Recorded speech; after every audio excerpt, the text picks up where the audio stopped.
digo, por eso. Muy bien. Lunes 25 de agosto, 4 semanas para Rosh Hashanah. Chan, chan. Bueno, vamos a retomar. Estamos en nuestro recorrido de la historia de Israel de nuestro tiempo, de nuestra época.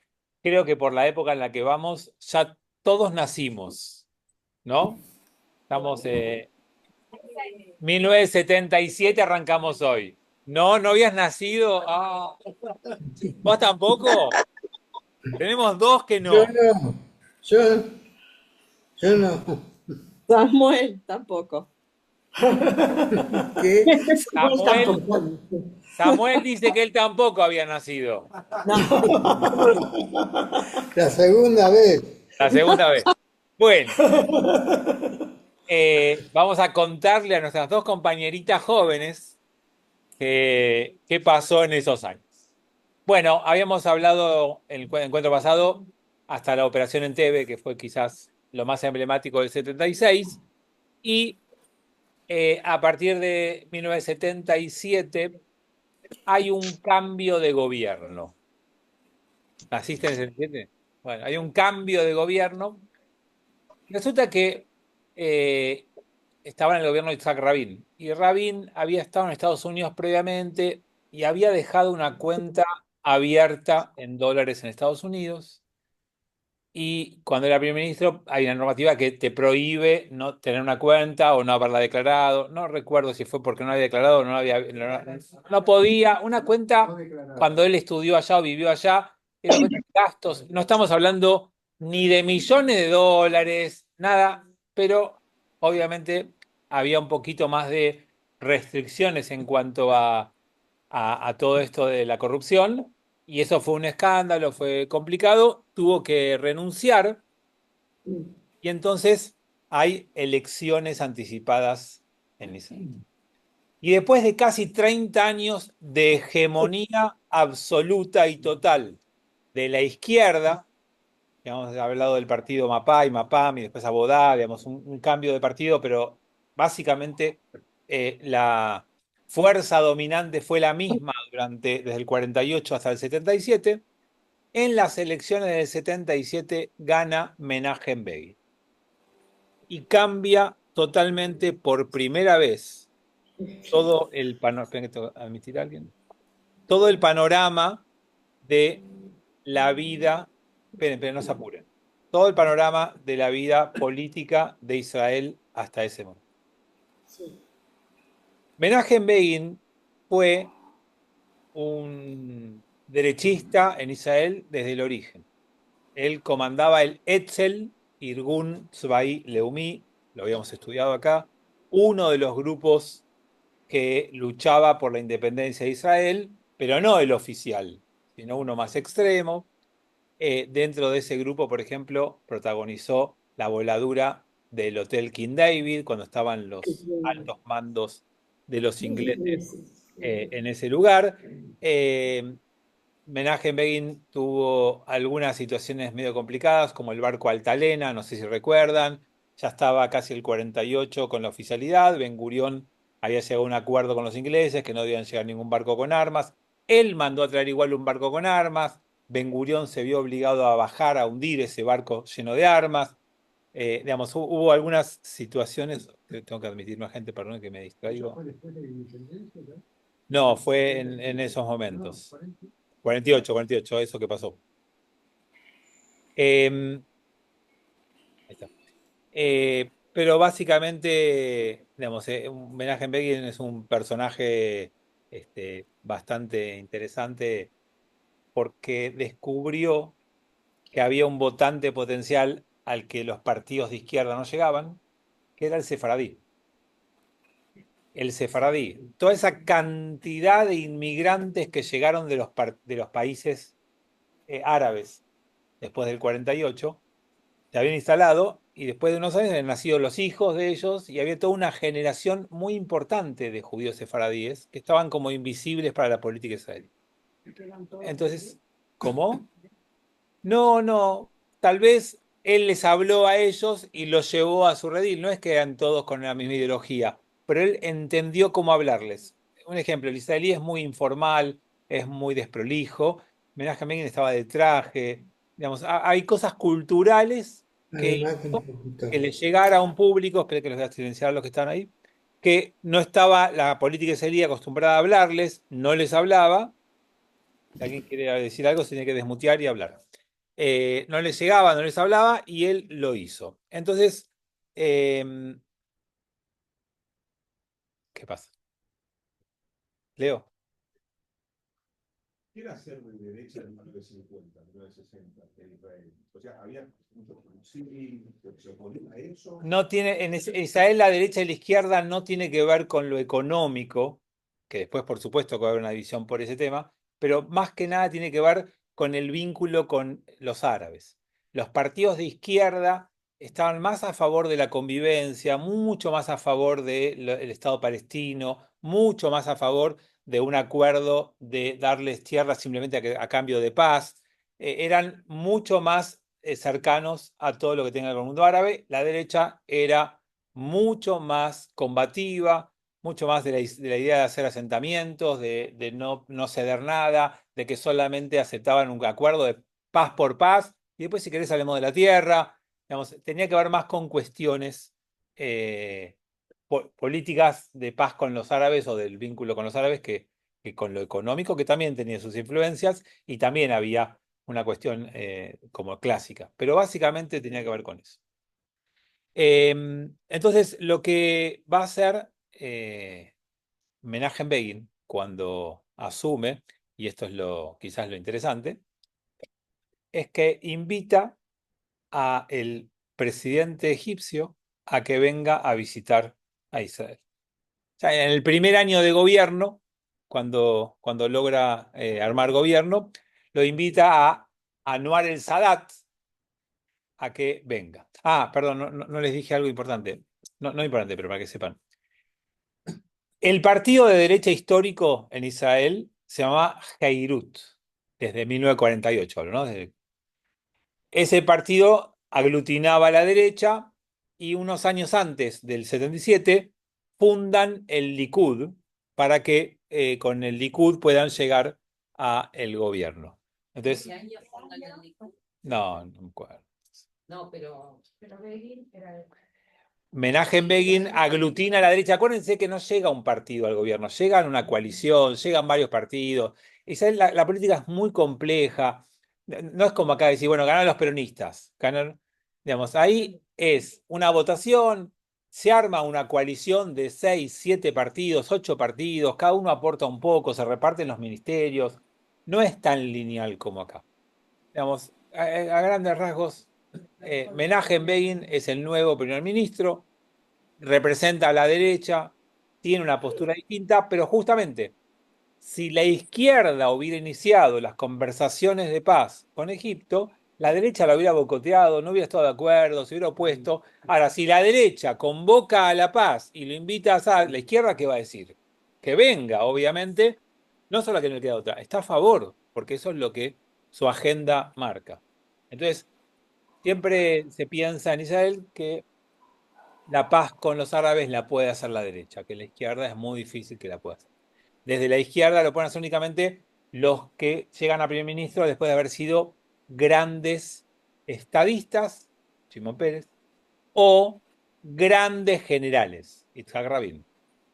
Igual Shimon Peres no tuvo tanto éxito, Rabin un poco más, pero lo mataron. Pero digamos, desde la izquierda es muy difícil que puedan encarar estos procesos. Desde la derecha les va a ser más fácil.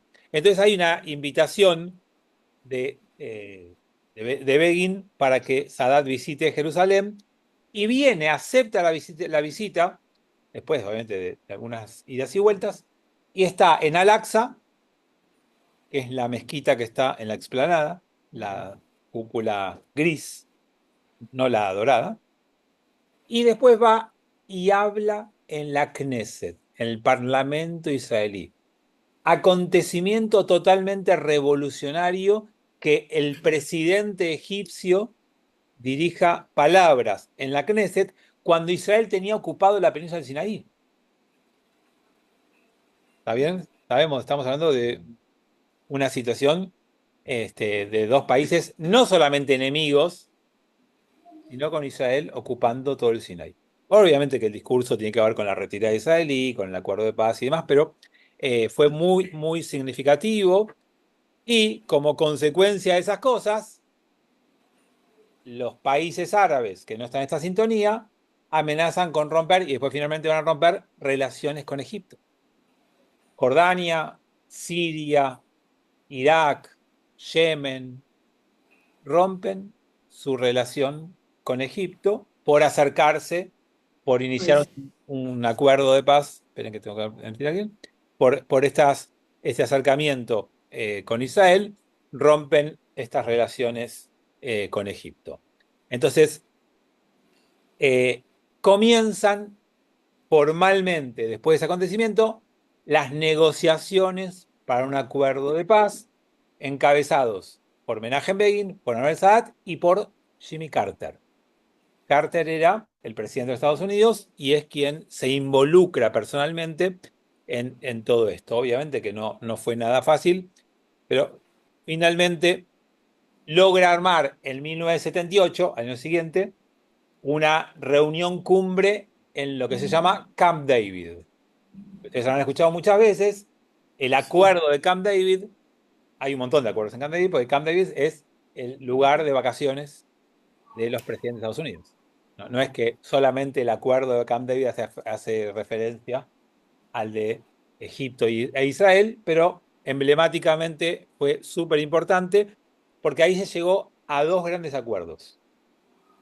Cuando digo acuerdos, todavía no es tratado de paz, porque los acuerdos deben ser después eh, a- sí, refrendados, no me sale la palabra, gracias, refrendados por los parlamentos. Entonces, hay un acuerdo de paz entre ellos dos, que todavía no es oficial, y que tiene dos grandes ejes. Uno es la retirada israelí del Sinaí con un acuerdo de paz con Egipto, que tiene ahí millones de implicancias, ¿eh? Israel tenía gente viviendo en el toda la Sinaí. película. Israel había tomado pozos petroleros y había descubierto nuevos pozos petroleros en la península. Entonces, hay que acordar millones de ítems y de cómo es la retirada y de qué fecha a qué fecha. No es que un día se levantan, se van todos. O sea, es muy complejo armar un acuerdo en sentido, pero hubo una línea de acuerdo, de principio de acuerdo, que después hay que renegociar todo el tiempo, especialmente cuando judío y árabe se sientan. Y la otra línea, que fue la que más dificultó todo y la que no llegó a nada, es que en esa misma mesa se quería llegar a un acuerdo respecto a los territorios de Cisjordania y de Gaza. Y el acuerdo macro decía, se va a llegar a 5 años de autonomía en esos lugares para después avanzar en todo esto. Eso no prosperó, pero fue parte de lo que se intentó acordar en... Y Gaza era de los egipcios. Y además hablaba en nombre de los palestinos. O sea, Egipto ocupaba Gaza hasta la guerra del 67. Sí, Jordania era de Jordania, acuérdense. Pero no importa, hablaba en nombre de los palestinos y con esto de que le pasó con el mundo árabe, hay cosas que políticamente en el mundo árabe no te permite. Arabia Saudita hubiera hecho la paz con Israel hace un montón y no la hizo y le costó un montón y tuvo que tener muchos incentivos de Estados Unidos para ahora querer hacerlo, porque no podía hacerlo y traicionar a los palestinos. Entonces hay como toda una situación. Acá Egipto tenía que recuperar la península de Sinaí, militarmente no la iba a recuperar, era una humillación perder todo ese territorio bajo Israel. Empezó a ver que Israel empezó a hacer asentamientos y empezó a adueñarse de esa tierra. Si no hace un acuerdo y recupera tierra, lo pierde. Entonces, me imagino que habrá pesado eso, pero no habrá querido dejar de lado los intereses palestinos, aunque sea para que no lo... Los Klalim ayudaron mucho para esto. Los Klalim, que eran los Allgemeine Zionisten, ayudaron muchísimo para la paz que se logró, porque eran muy, muy fuertes en Estados Unidos. Los no sé de Clalim, quiénes son los Klalim. los sionistas generales, Allgemeine Zionisten. ¿No sabes? No los conozco, pero cuando está hay un gobierno en Israel que está a cargo de, digamos, él es el único que conduce las negociaciones, es como ahora. ¿A Netanyahu le importa algo la diáspora, los judíos? No es, digamos, es solo recaudar fondos y alguna relación. Pero después, en las cuestiones de Estado, el primer ministro de Israel es autónomo y hace lo que le parece correcto. Y está bien que funcione así mientras la diáspora no vote en Israel. Si algún día se reforma el sistema electoral israelí, y así como los italianos de la diáspora italiana votan, y como bueno, si algún día los judíos de la diáspora podemos votar por el gobierno israelí, eso va a cambiar. Todavía no, y no es así. El gobierno israelí, no importa, uno podría tramitarlo sin necesidad de hacer aliyá y poder a partir de ahí votar. No digo que lo podemos hacer ahora. Digo, sería un cambio estratégico para el pueblo judío total. No sé, por ahora no hay ni proyectos en ese sentido. Todos los ejemplos. No. Los Clalim eran el Noar Atzoní, estaba el Noar Atzoní a cargo de los Clalim, después era la gente grande, la Noar era la juventud. Está bien, lo que digo es que ellos no fueron determinantes en el tema de la paz. La paz la negocia el Estado a través de su primer ministro y de su gabinete y después el de la Knesset, que terminó, ya lo vamos a ver ahora pronto, refrendando todo esto. Bueno, por esta situación, por esto que ocurrió en Camp David, el mismo año, Begin y Anwar el-Sadat reciben el Premio Nobel de la Paz. Otra situación emblemática y clara de lo que el mundo mira a toda esta zona cuando se acercan, ¿no? Porque no son los únicos. Era un duro también, no era un moderado, digamos, ¿no? No, la verdad es que tuvo poco tiempo porque ahora lo van a matar.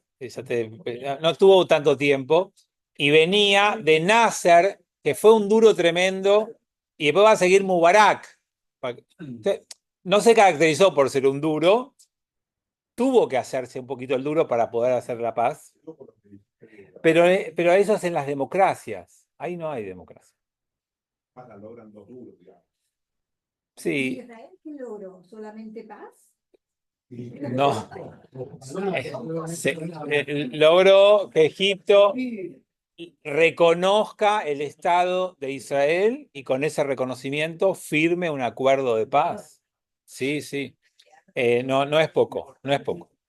Bueno, ese mismo año, a fin de año, muere Golda Meir, una de las políticas más destacadas de Israel, que ocupó muchos cargos. Nosotros conocemos la etapa de primer ministra, pero ya desde el 40 y pico, cuando el Yishuv, antes del 48, estaba organizando el Estado, ya tenía un rol preponderante, y desde el 48 en adelante, hasta la guerra de Yom Kippur y sus consecuencias posteriores, ocupó diferentes cargos en la política, entregó su vida al Estado de Israel, como en aquel momento lo hacían, no para enriquecerse, no para hacerse famosa, ni para después dar conferencias y cobrar fortunas, sino que desde la situación como ellos vivían, de austeridad y de humildad y abandonando sus familias y dejando a todos por Israel, ocupó un montón de cargos.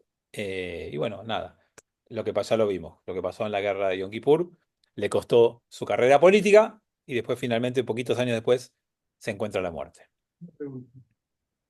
En ese acuerdo, Cisjordania queda administrado por Israel. No, lo único que se acordó, digo, es el acuerdo.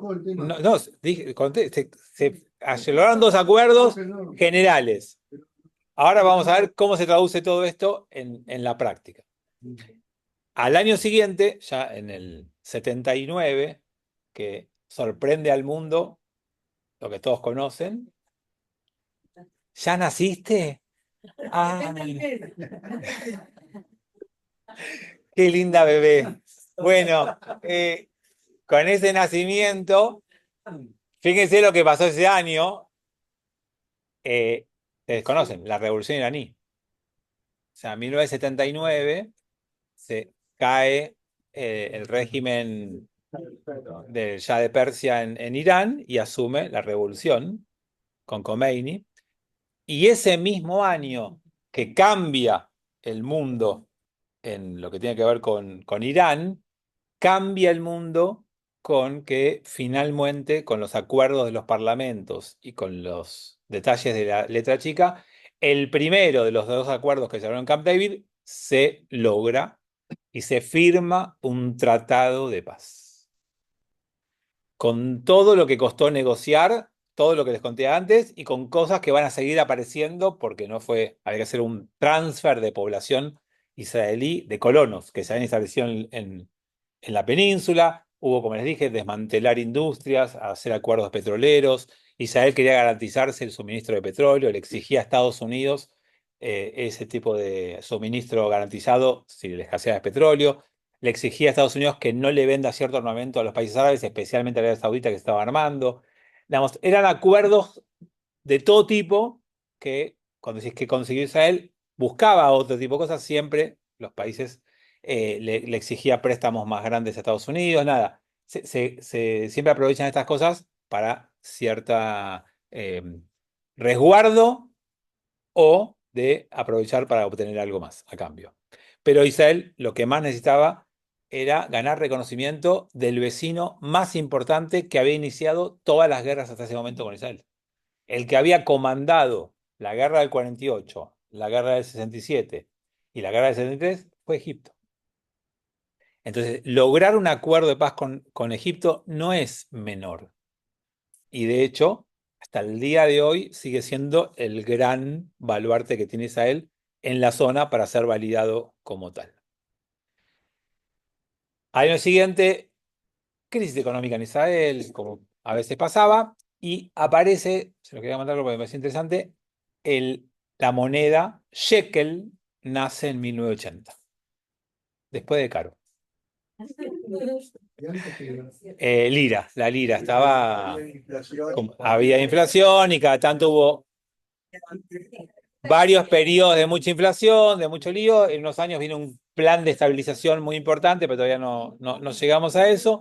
El shekel se establece como la moneda de Israel y después va a haber un shekel hadash. No es que todavía no se logró el milagro israelí económico, digamos, todavía no estamos en eso. Lo que también empieza a profundizarse, algo que venía más tranqui, pero se empieza a hacer cada vez más, es que se establecen cada vez más asentamientos en Cisjordania. Un par de años antes había empezado el primer asentamiento en Gaza. O sea, empiezan o se profundizan los asentamientos en esos territorios, que hasta el día de hoy siguen siendo uno de los grandes obstáculos para la paz y uno de los grandes causantes de que Palestina no parezca en lo geográfico una opción viable para un Estado. Yo les mostré mapas una vez. Digamos, lo que lograron los asentamientos para cambiar la geografía del país es tremendo, ¿no? Una cosa muy grave. Bueno, por supuesto, ¿no? Cada vez que aparece algo de esto, hay una condena de la ONU a Israel, está lleno de condenas. Eso lo tenemos en todo el tiempo con la ONU. ¿Vas abajo? Bueno, después de eso, el mismo año, otra de las grandes, de los hitos así que tienen impacto hasta el día de hoy, es que Israel, que había anexado Jerusalén Oriental en la guerra del 67, saca una ley del Estado que la proclama ley de las bases de Israel, que son lo más parecido a la Constitución. No hay una Constitución, pero es lo más parecido. Jerusalén, capital del Estado de Israel.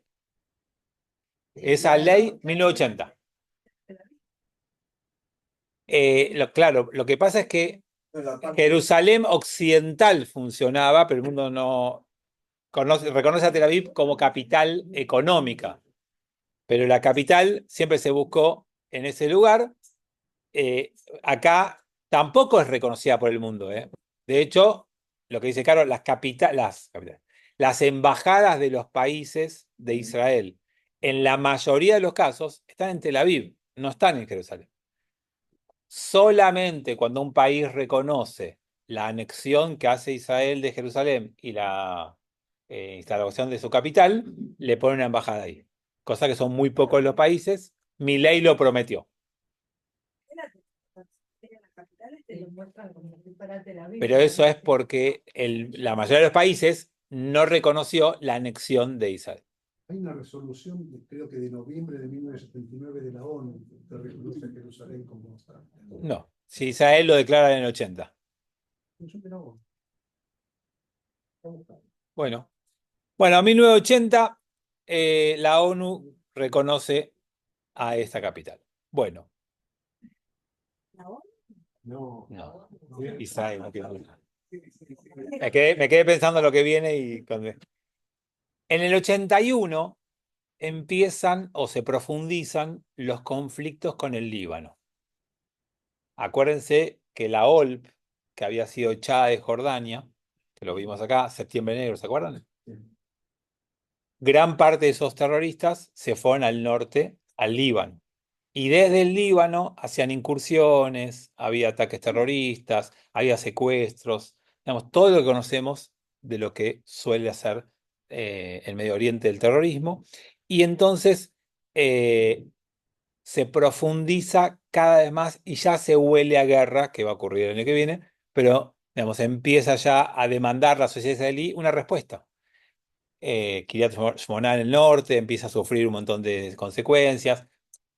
Israel suele llegar a guerras cuando hay clamor popular en Israel de algo hay que hacer, cuando no te dejan vivir tranquilo, cuando no te permiten tener tu ritmo de vida, cuando te da miedo ir al colegio, cuando te da miedo ir a un restaurante, cuando te vuelan los colectivos, cuando empiezan a pasar cosas que alteran la vida, se huele una respuesta israelí, que va a llegar un tiempito después. Pero antes de eso, Israel hace otra de las operaciones fantásticas que nos tiene acostumbrados y a veces nos olvidamos, y es que vuela el reactor nuclear de Irak antes de que lo ponga en funcionamiento. ¿Se acuerdan? En 1981. En 1981, Irak tenía el reactor nuclear que había, no me acuerdo si de Rusia, de la Unión Soviética, no me acuerdo dónde lo sacó, pero tenía en construcción por empezar a utilizar un reactor nuclear. Israel hace un vuelo rasante nocturno que no es detectado por los radares y termina con el reactor nuclear. Cosa que hoy hace de vuelta, pero que estos vuelos, pero en aquel momento, con la tecnología de aquel momento, era mucho más difícil. Tiene que hacer abastecimiento en el aire de tanques de nafta o de gasolina, no sé cómo se llama, de los aviones. Sí, sí. Sí. Si está prohibido lo nuclear, ¿por qué siguen fabricando? Bueno, el tema nuclear tiene el siguiente tema. La energía que se produce por lo nuclear está permitida. Lo que no está permitida es que eso se aplique a lo bélico. Para que una cosa logres conseguir, necesitas toda la infraestructura. La única diferencia que si es energía atómica o digamos, producida por el uranio, no puedes enriquecerlo a más del 5%. Hasta el 4, 5%, 3% es de uso comercial o de paz civil, mientras que si lo llegas al 80%, puedes producir bombas.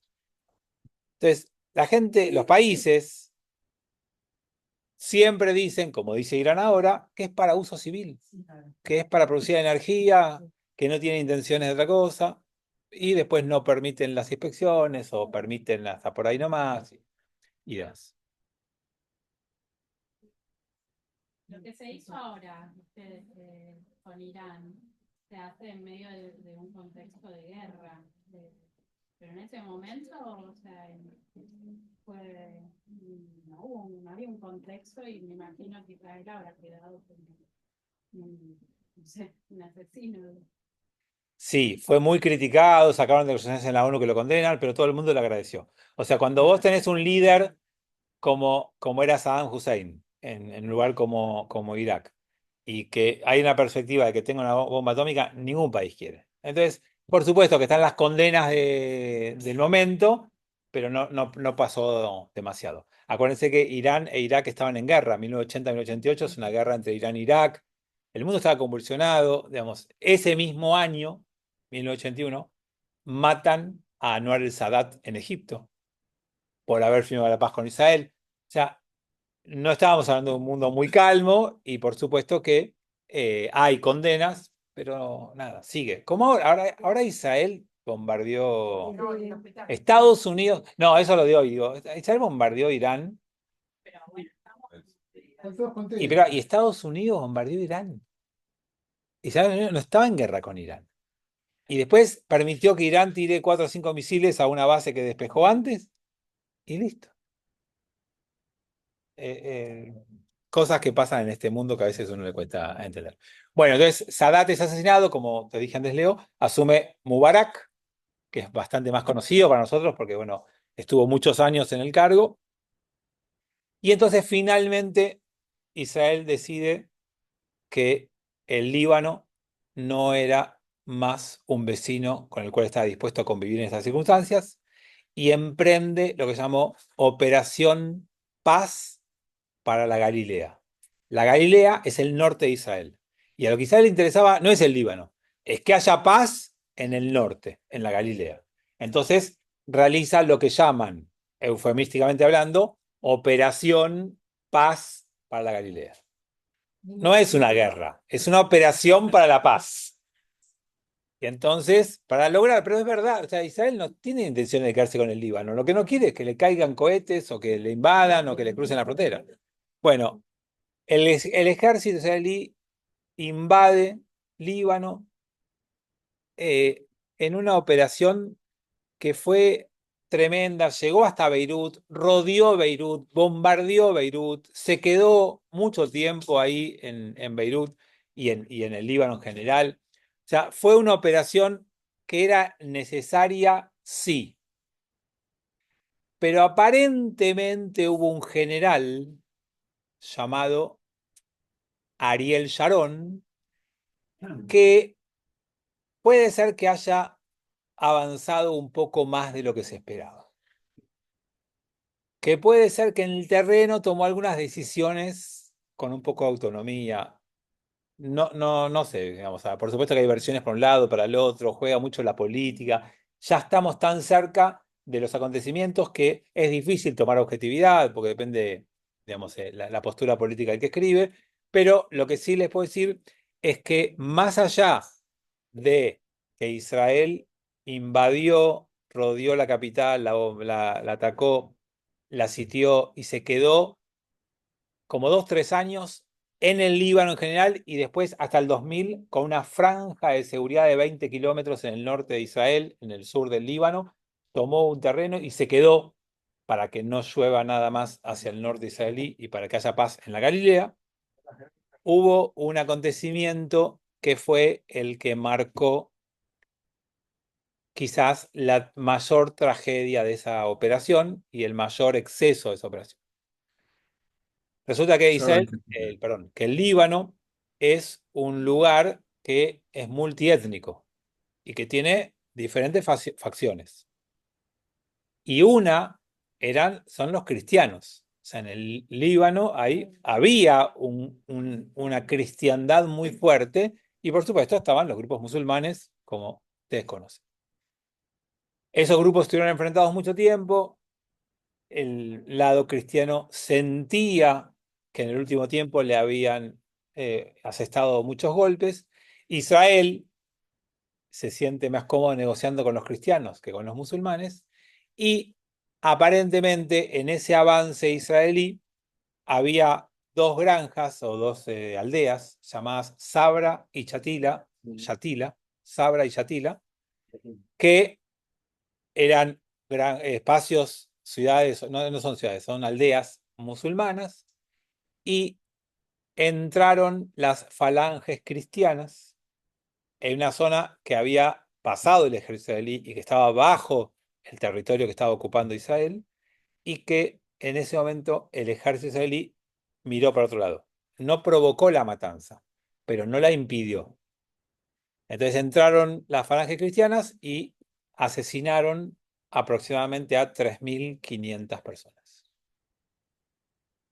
Obviamente que esto fue condenado mundialmente. Ariel Sharon, que era el ministro de Defensa, perdió el cargo. No perdió en el momento. Se hizo una comisión investigadora, se encontró ciertas responsabilidades, no para que vaya a la cárcel, pero sí para que pierda su cargo político. Entonces perdió el cargo que tenía en el ministerio, pero no terminó preso ni perdió su carrera política. Al contrario, se transformó en un líder más fuerte, conocido, que con el paso del tiempo le va a permitir escalar a ser primer ministro de Israel, cosa que ya vamos a ver en un tiempo. Pero la operación Paz para Galilea fue una de esas guerras que tiene Israel, que uno se pregunta, como se pregunta hoy en día, si la respuesta israelí es acorde a lo que le viene pasando y si existe una alternativa distinta para lograr calma. O sea, las dos cosas al mismo tiempo, que es lo mismo que a veces a uno le pasa hoy. La respuesta a Gaza es la proporcionalidad absoluta. Ahora, con esta gente, ¿hay otro lenguaje que entiendan? Entonces, es muy difícil, porque si vos te pones a charlar con alguien en la calle y decir, negocien, hablen, pongan una fuerza internacional, ya se probó todo, nunca funciona. Ahí te dejo. Entonces, ¿era necesario invadir el Líbano como se hizo? ¿Y tenés otra alternativa para proteger a tu población? Tu población estaba siendo atacada, herida y muerta por ataques terroristas. De terroristas que ocupaban el sur del Líbano y que el Líbano, como no tiene un ejército poderoso, no controla esas fuerzas. Y esa es una realidad que se las describo porque está vigente hasta el día de hoy. O sea, nosotros hasta el día de hoy tenemos un Líbano que es menos fuerte que el principal grupo terrorista que hay hoy en Líbano, que ahora vamos a hablar. Pero en aquel momento no era el Hezbollah, pero había otras fuerzas que tenían el control porque estaba la OLP ahí después de haber sido expulsada. Sí, ahora sí.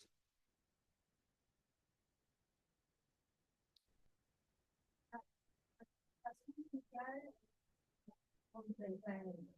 Podría funcionar como potencia que ataque a Israel le ganen. No es el estilo. No. Lo que podría pasar como próximo paso, si es que Estados Unidos nos suelta la mano, porque si no, no, es que empiezan a aparecer sanciones contra Israel. No es que hay una confederación de países que van a atacar a Israel. Eso no es un escenario hoy que se vislumbre. Pero lo que puede empezar a pasar es que cuando te condenan, ven como con Rusia ahora, no es que hay una condena para que todos ataquen a Rusia. Las condenas lo que hacen es imponer sanciones. Bueno, podría llegar a haber algún tipo de sanción para Israel como próximo paso.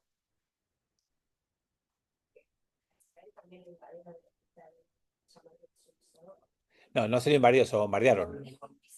Pero espera, quien bombardeó el hospital Soroka es una organización que está declarada a nivel mundial terrorista y no tiene ningún líder que pueda. O sea, sí, pero ¿qué más le podés hacer? Ya está, ya es un paria mundial, ya son terroristas, ya no pueden salir del.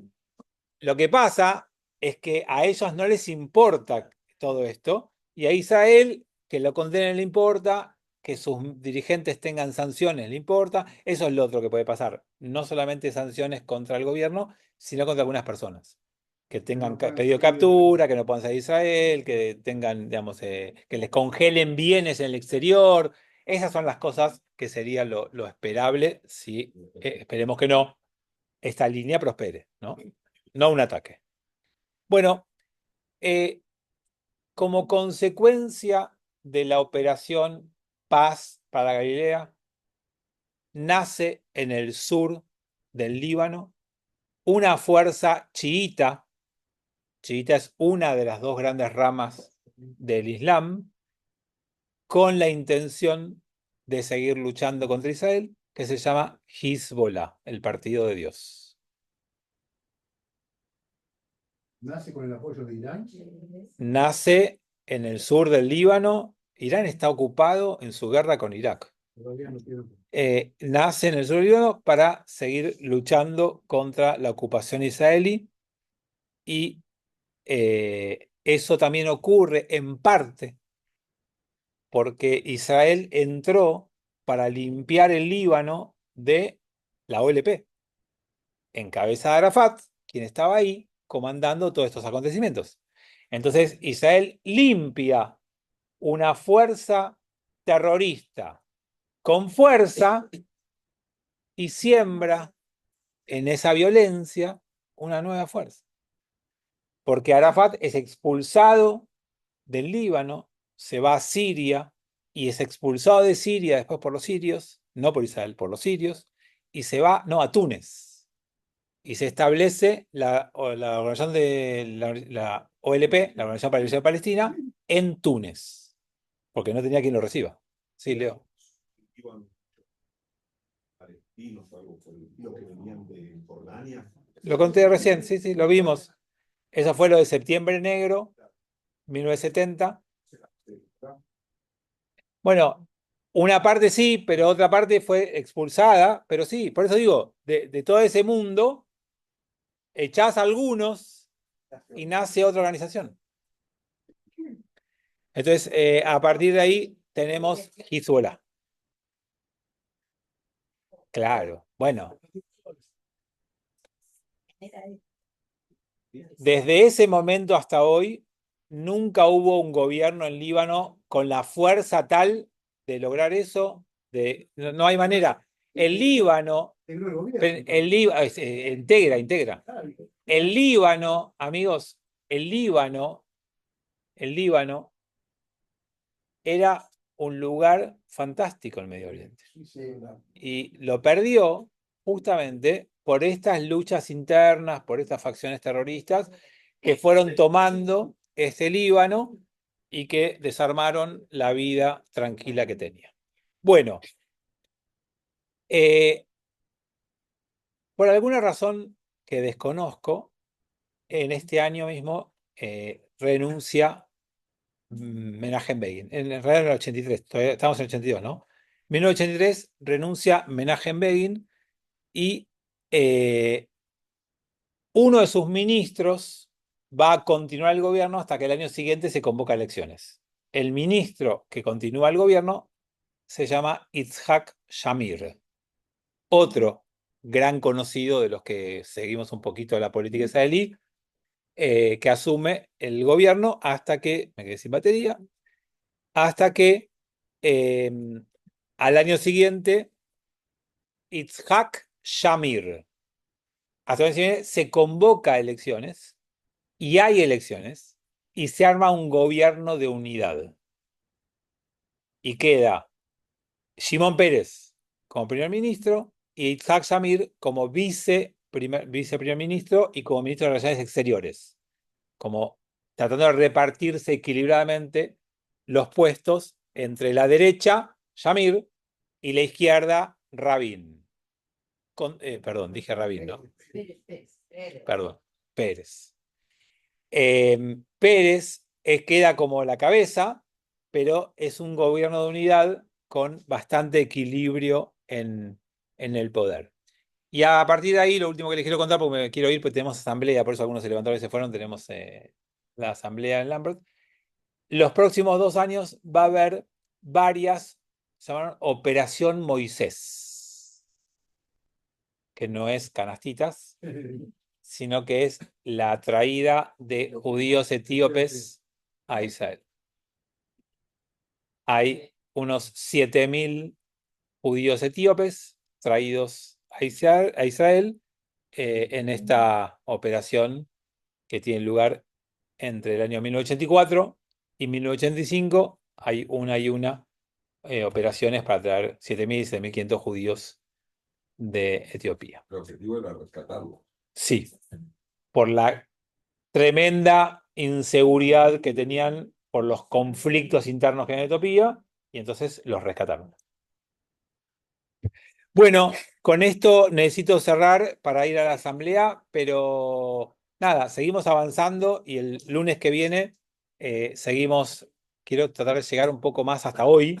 No hice la cuenta cuántos lunes nos quedan, pero quiero tratar de llegar lo más cerca posible en la historia. Gracias y buena semana. Mañana, a usted que les gusta la historia, lo de mañana no se lo pierdan, porque Ventas Gal, que va a venir a Lambert a las 7, en nuestro espacio de Pareceres Agua, viene él a hablar sobre el conflicto y sobre la situación hoy, con los acuerdos. Si hay acuerdo, no hay acuerdo, estamos en un momento muy clave e importante. También se transmite por YouTube. Así que o vengan o vean por YouTube a las 7 de mañana a Ventas Gal. Chau, chau. Chao.